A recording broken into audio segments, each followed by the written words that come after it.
ఇప్పుడైతే నేను avocado sandwich ఎలా చేయాలో చెప్తాను. ఫస్ట్ అయితే మనం ఇలా బాగా పండిన అవకాడో అయితే తీసుకోవాలి. దాన్ని ఇలా ఈజీగా స్పూన్‌తో ఇలా అంటే మొత్తం లోపట ఉన్న గుజ్జంతా వచ్చేస్తుంది. ఇదైతే బాగా పండిందనమాట. వెంటనే వచ్చేస్తుంది ఇలా అనగానే. అలా లోపట ఉన్న గుజ్జంతా తీసేసుకోవాలి.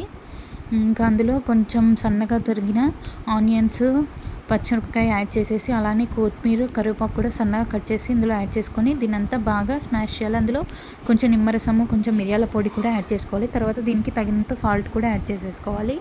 దీనంతా బాగా కలిపిన తర్వాత ఇందులో కొంచెం చాట్ మసాలా కూడా యాడ్ చేసేసుకొని, కొంచెం కారం, ధనియా పౌడర్ కూడా వేసి వీటన్నిటిని బాగా కలపాలి.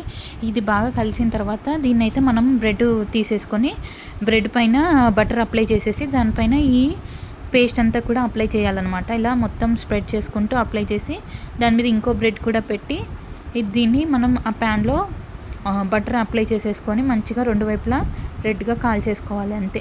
చాలా టేస్టీగా ఉంటుంది. ఈవినింగ్ స్నాక్స్కి హెల్త్కి కూడా చాలా మంచిదండి అవకాడో. చాలా బాగుంటుంది. ఒకసారి ట్రై చేయండి. పిల్లలు అయితే చాలా ఎంజాయ్ చేస్తారు. ఇలా ప్యాన్లో కొంచెం బటర్ వేసేసి అలా కాల్ చేసుకోవాలి అంతే.